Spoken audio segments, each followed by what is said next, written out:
Hey, how's everybody doing? So I've had quite a few people ask me just to run through the shop and kind of start videoing some of the things that I'm doing here, or some of the projects I got going. So I'm going to start just putting them down. I'm definitely not a videographer or anything like that. Very little experience in it, but so anyway, first thing up is just kind of a tour of the toy box, or what I call the toy box. The Squarebody collector toy box. So flip you around. All right, so there's the toy box, and it's a 45 by 45 with a 15 by 45 front end on it, extended. We're getting a little bit of rain here today in Pearland, Houston area.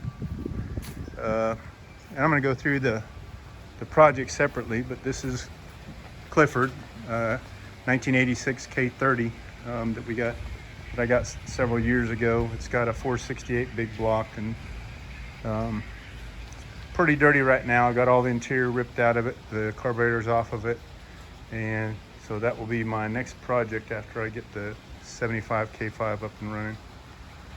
All right, going through the kind of the front door here. This area up front's a lot of storage. I got a lot of the little Matchbox cars and 64 scale cars that I collect, and just a whole bunch of storage area basically. Over here I got kind of the RC area where I work on the little RC cars that I have. Got a lot of square body stuff, blazers, and some pickups and some other stuff anyway. Way more than what I probably should have. Then of course there's the 75 K5 Blazer that I'm putting doing the LS swap on. Got the 74 K5 Blazer. This one was running really good, and then it had a fuel leak down at the fuel pump and nearly burnt it to the ground, but luckily I had a couple fire extinguishers nearby. So that's another one I got to work on. This is a 90 K5 that I've had, actually a theft recovery, and not sure what I'm going to do with that yet. Over here got a chassis, a two-wheel drive, actually a two-wheel drive short wheelbase pickup chassis that I'm pulling the front off of and the rear, and that will be going on the 78 K5. Somebody has taken and cut the long bed and tried to make it a short bed, but they didn't do a very good job of it. So anyway, got it pretty cheap, and it's just really just to get some wheels and axle and front underneath the 78 K5 that's out and back. A bunch of parts and engines, and got a little 350 over there with a 400 turbo transmission. Got a 383 that had a bad experience with, ended up putting a drive shaft through the oil pan, and so yeah, not sure what I'm going to do with that yet, whether I'm going to rebuild it or not. 700 R4 with a 203 that came out of the 75.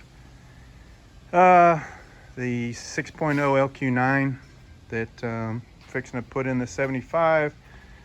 Pulled the heads off of it, thought everything looked good until I pulled the heads off of it, and then you can kind of see there's some scoring in the cylinders and some just not real good.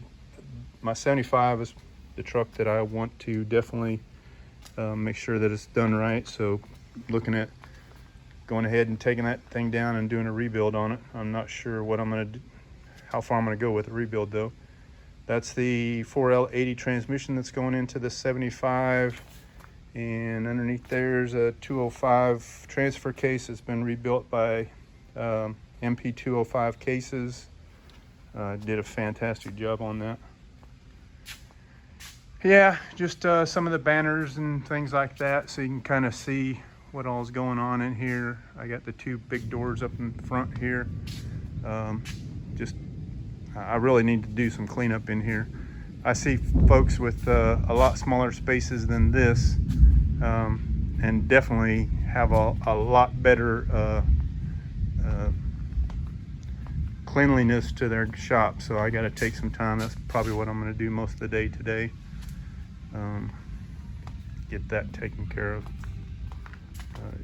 It's bad when you have so much stuff.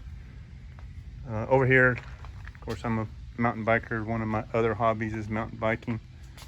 So right now I got all of the engine build parts and rebuild parts, Circle D transfer case and the heads and bumpers and all that stuff laying in my bike shop area. So yeah, got a lot of stuff. Here's the interior out of the K30. Yeah, so anyway, that's about it for now. I got a 2000 R1. If anybody's looking for a motorcycle, I'll do a video on that, just show that one. One of the things I will be doing though is all this area over here, this whole side of the door from about 2 foot over will actually be enclosed and will be a 2-story. So this will stay about the same as what it is. The back area will be kind of the bike and small motor stuff, like I have go-karts and lawnmowers and things like that. I'm going to keep that back there in the back. The top area will be more for the storage of the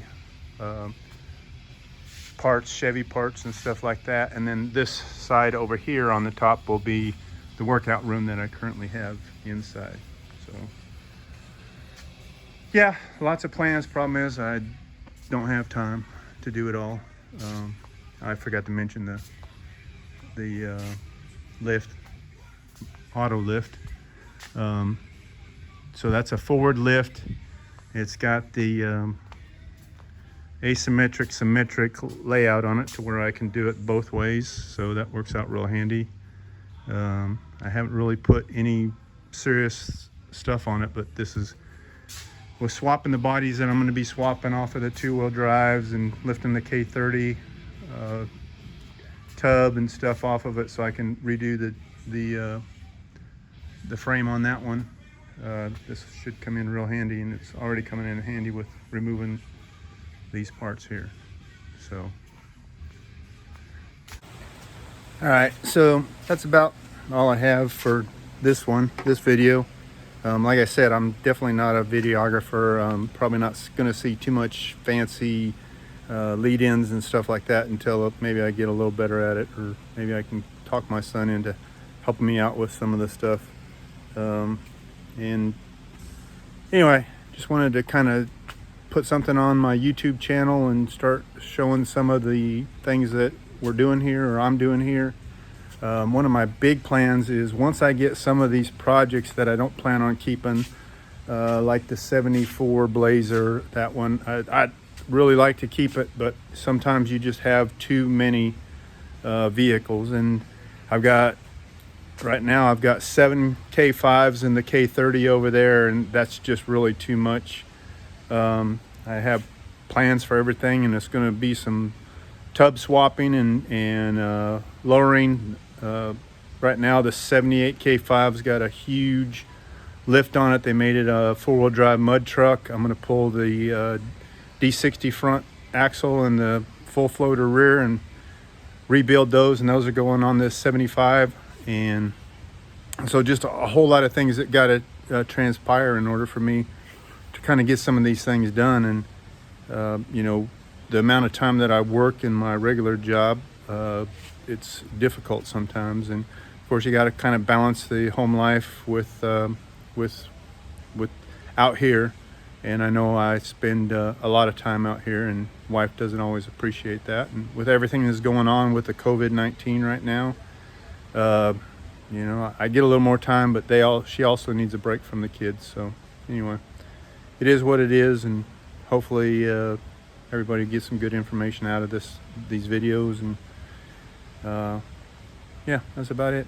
Appreciate everybody, and remember, if you like the video and you want to see more, please like and subscribe to the channel. And if you have anything that you want to see in particular, maybe that's not on, you know, one of the other video outlets or one of the other YouTube channels. I know I watch Merrick a whole lot, and there's some of the LS motor stuff, and because LS is very, very new to me. I don't have a strong background in the LS motors, 350s, 454s, the old Chevy blocks and stuff, yeah.